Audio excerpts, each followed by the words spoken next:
तो ये बात उस टाइम की है। एक बार मैं प्रोटिविटी नाम की एक कंसल्टिंग फर्म में इंटरव्यू दे रहा था, तो सब कुछ अच्छे से जा रहा था।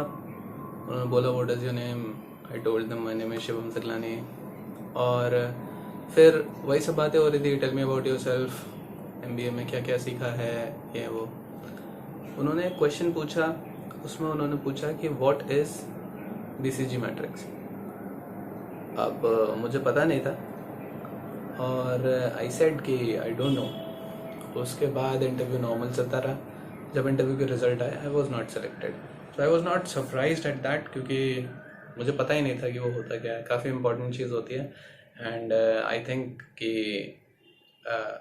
आप सभी एमबीए ग्रेजुएट्स को पता होना चाहिए कि वो होता क्या है। तो आइए चलते हैं, सीखते हैं कि बीसीजी मैट्रिक्स होता क्या है। So as the name suggest, BCG matrix को डेवलप किया गया था 1970 में। 1970 में डेवलप किया गया था, और इसको डेवलप करने वाले का नाम है mister Bruce D Henderson. Bruce D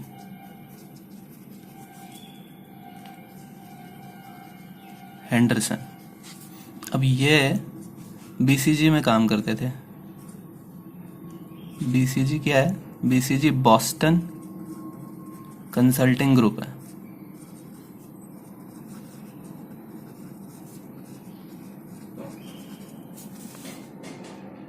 एक बहुत बड़ी, दुनिया की आज अभी भी बहुत बड़ी कंसल्टिंग फर्म है। तो इन्होंने एक ऐसा मैकेनिज्म बनाया है जिससे जो कंपनीज अलग अलग बिजनेसेस में ऑपरेट करती है, अलग अलग इंडस्ट्रीज में ऑपरेट करती है, वो ये देख पाए कि किस बिजनेस में ज़्यादा इन्वेस्ट करना है, किस बिजनेस में कम इन्वेस्ट करना है, और सिस्टमैटिकली ये चीज़ करनी कैसे है। तो इस बीसीजी मैट्रिक्स को हम एक और नाम से जानते हैं,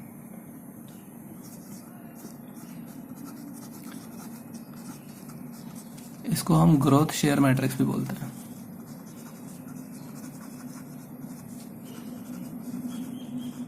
तो आप एक एक्स एक्सिस इमेजिन करिए और एक वाई एक्सिस इमेजिन करिए, स्टार्टिंग फ्रॉम ज़ीरो। हमने माना कि हमारा वाई एक्सिस है, इसको माना कि हमारा एक्स एक्सिस है, इधर ज़ीरो मान लीजिए। यहाँ पे आएगा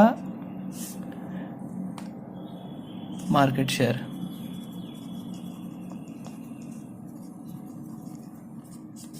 ठीक है, एक्स एक्सिस पे।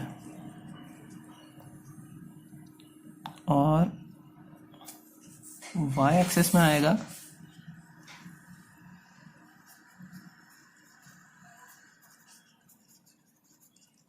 Growth rate. तो हमारे पास एक ऐसा ग्राफ है जिसमें एक्स एक्सिस पे मार्केट शेयर है, वाई एक्सिस पे ग्रोथ रेट है। इस स्पेस को मैं 4 पार्ट्स में डिवाइड कर दूंगा। ये 4 पार्ट में हो गया डिवाइड। अब ये पार्ट इंडिकेट करता है high market share, high growth rate.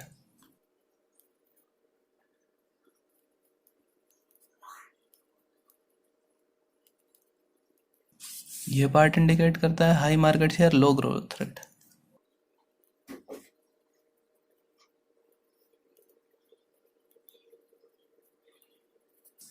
ये पार्ट इंडिकेट करता है लो मार्केट शेयर, लो ग्रोथ रेट।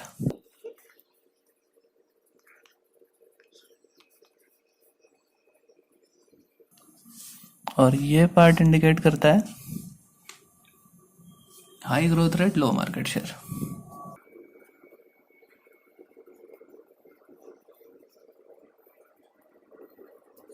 सो इन पार्ट्स को बताने के लिए बीसीजी ने इनके अलग अलग नाम दे दिए। जैसे ये वाला पार्ट है जो हाई ग्रोथ रेट और हाई मार्केट शेयर का है, इसको इन्होंने नाम दिया स्टार। ये वाला पार्ट जो है जिसमें ग्रोथ रेट तो ज़्यादा है लेकिन मार्केट शेयर कम है, इसका इन्होंने नाम दिया क्वेश्चन मार्क।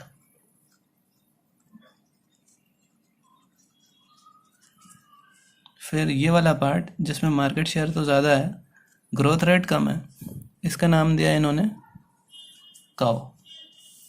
और ये वाला पार्ट जिसमें ग्रोथ रेट भी कम है, मार्केट शेयर भी कम है, इसका नाम दिया डॉग। तो अब जब किसी भी कंपनी को समझना होता था कि किस कंपनी में कितना, उसके किस बिजनेस में उसको कितना इन्वेस्ट करना है। तो ऐसे ग्राफ में उनके बिजनेसेस की प्लॉटिंग होती थी और प्लॉटिंग सर्कल से डिनोट की जाती थी। मान लीजिए हम इसको एक एग्जांपल से समझते हैं, जिसमें हम मान लेते हैं कि कंपनी है आईटीसी, वो आई बीसीजी के पास ये पूछने कि उसको कौन से बिजनेस में कितना इन्वेस्ट करना चाहिए। अब आईटीसी डिफरेंट सेक्टर्स में ऑपरेट करती है। पहला उसका सेक्टर हो गया सिगरेट, दूसरा उसका सेक्टर हो गया होटल, तीसरा सेक्टर हो गया उसका एफएमसीजी, आशीर्वाद नाम से चलाती है, और चौथा सेक्टर वो पेपर इंडस्ट्री में भी है, पेपर एंड पैकेजिंग। ठीक है। अब मान लीजिए वो आई बीसीजी के पास और उन्होंने बोला कि हमको कौन से सेक्टर में कैसा इन्वेस्ट करना चाहिए। ये सब एग्जांपल है, सीरियसली में नहीं आई है। तो इस ग्राफ में उनके बिजनेसेस की प्लॉटिंग होगी। तो सबसे पहले हम मानते हैं सिगरेट बिजनेस। सिगरेट बिजनेस में ज़्यादा ग्रोथ रेट नहीं आने वाली है आगे चल के, लेकिन आईटीसी का मार्केट शेयर सिगरेट बिजनेस में बहुत ज़्यादा है। तो हम उसकी प्लॉटिंग ऐसे कर लेते हैं। 1, उनका बिजनेस यहाँ कहीं पे प्लॉट होगा। दूसरा है होटल बिजनेस। अब मेरे हिसाब से जिस भी कंसल्टेंट के पास हो जाएंगे उस हिसाब से होटल बिजनेस में भी ग्रोथ रेट उतनी ज़्यादा नहीं आएगी, और आईटीसी का मार्केट शेयर तो यहाँ पे काफ़ी कम है, तो हम उसको यहाँ कहीं प्लॉट कर देते हैं। मार्केट शेयर कम है, ग्रोथ रेट ज़्यादा है। फिर एफएमसीजी काफ़ी अच्छा सेक्टर है इनका, उसमें ग्रोथ रेट तो ज़्यादा आ सकती है, लेकिन अभी आईटीसी के पास मार्केट शेयर नहीं है, उतना मार्केट शेयर नहीं है। क्योंकि जैसे अगर हम यिप्पी की बात कर लें तो नूडल वाला जो मार्केट है वो नेस्ले के पास अभी ज़्यादा है, तो हम यहाँ पे मान लेते हैं, यहाँ कहीं मान लेते हैं। और पेपर एंड पैकेजिंग में भी ग्रोथ रेट मुझे ज़्यादा लगती नहीं है, क्योंकि हम पेपर लेस पैकेजिंग में जा रहे हैं, रिसाइकल्ड पेपर में ज़्यादा जा रहे हैं। तो फिर भी हम उसको यहाँ कहीं पे रखते हैं कि कैश का हुआ है, क्योंकि मार्केट शेयर काफ़ी ज़्यादा है पेपर एंड पैकेजिंग का आईटीसी का, तो यहाँ कहीं रखते हैं। अब क्योंकि हमने ये 4 सर्कल बनाए, सर्कल कंपनी साइज भी डिनोट करते हैं। आईटीसी का सिगरेट बिजनेस काफ़ी बड़ा है, तो मुझे सर्कल इतना बड़ा कम से कम बनाना चाहिए था। तो ऐसा करके होता है। तो स्ट्रैटेजी ऐसी होती है कि स्टार्स जो सेक्टर होते हैं किसी भी कंपनी के, इनको काफ़ी ज़्यादा रेवेन्यू चाहिए, क्योंकि इनका मार्केट शेयर इनको मेंटेन करना पड़ता है और ग्रोथ रेट भी ज़्यादा है। तो नई नई इनोवेशन के लिए भी स्टार सेगमेंट में जो कंपनीज आती हैं उनको रेवेन्यूज़ काफ़ी ज़्यादा चाहिए होता है। क्वेश्चन मार्क इसका नाम ही इसलिए है क्योंकि ये समझ में नहीं आता कंपनी को कि इतनी ज़्यादा इन्वेस्टमेंट करने के बाद भी, जिस सेक्टर में ग्रोथ रेट है उसमें होने के बाद भी इनके पास मार्केट शेयर ज़्यादा क्यों नहीं है।